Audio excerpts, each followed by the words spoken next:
Hello everyone. Welcome to the beginning of a new chapter, the mastery of performance.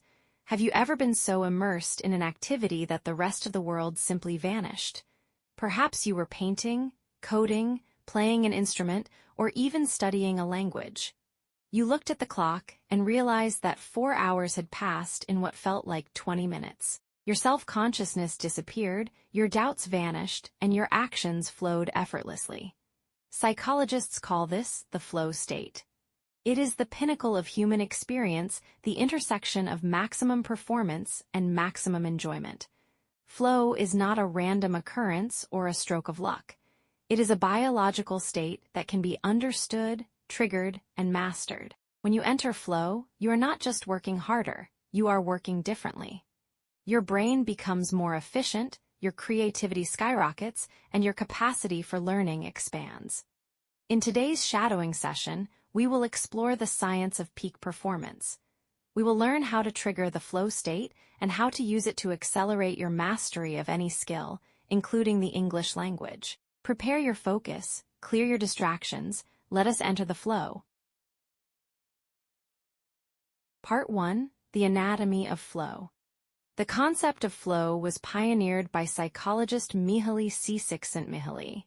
He discovered that flow happens when there is a precise balance between the challenge of a task and the skill of the performer. If a task is too easy, we become bored.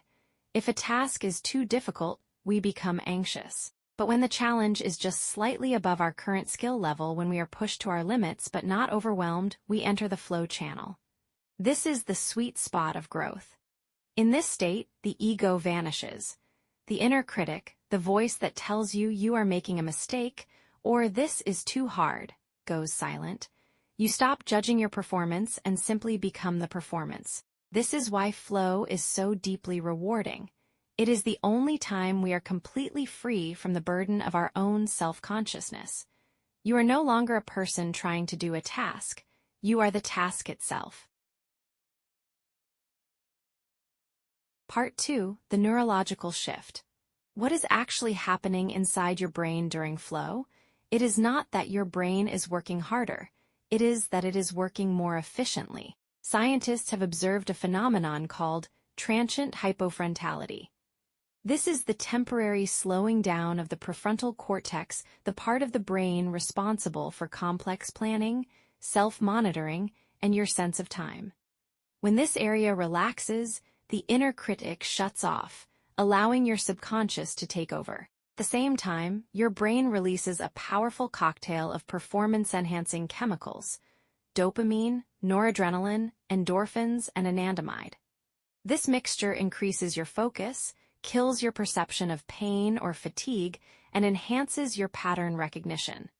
This is why, in flow, you can see connections that you never saw before. You solve problems intuitively. You speak a language not by remembering rules, but by feeling the rhythm. Flow is the biological shortcut to mastery. Part 3. The Ritual of Entry. The biggest mistake people make is waiting for flow to happen to them. But peak performers do not wait for flow, they create the conditions for it. First, you need a clear goal. Your brain cannot enter flow if it is confused. You must know exactly what you are trying to achieve in this session. Not a vague goal like, I want to learn English, but a specific one like, I will master the intonation of these 5 paragraphs. Second, you need immediate feedback. Flow requires a tight loop between action and result. You need to know instantly if you are succeeding or failing so your brain can adjust in real time. This is why shadowing is such a powerful tool. You hear the native speaker and immediately compare it to your own voice. Third, and most importantly, you must eliminate all distractions. Flow is fragile. A single notification, a loud noise, or a wandering thought can snap you out of the state, and it can take up to 20 minutes to get back in.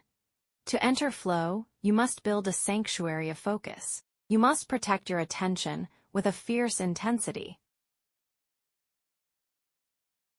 Part 4. Flow as a way of life.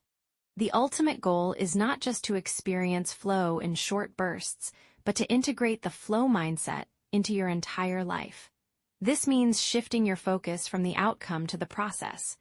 Most people are obsessed with the result, the grade, the salary, the fluency. But the result is a lagging indicator. The only thing you can control is the quality of your current action. When you fall in love with the process, the results take care of themselves. When you apply the flow state to learning a language, you stop seeing it as a chore and start seeing it as a game. You stop fearing mistakes and start enjoying the challenge of precision. You realize that the struggle is not an obstacle to the flow, the struggle is the gateway to the flow. As you practice your English today, treat this session as a flow exercise. Focus entirely on the sound, the rhythm, and the emotion. Let the world outside disappear. Let the only thing that exists be the connection between the speaker's voice and your own. When you achieve this, you are not just practicing a language, you are training your brain for peak performance. We have reached the end of our exploration into the flow state. I hope you feel a new sense of energy and a clear understanding of how to unlock your own peak performance. Remember, the ability to focus is the superpower of the 21st century. The more you practice entering flow, the more you will dominate your field, your studies, and your life. If this session helped you find your focus, please leave a like and subscribe to our community of high performers. I would love to hear in the comments, what is the one activity that always puts you in a state of flow?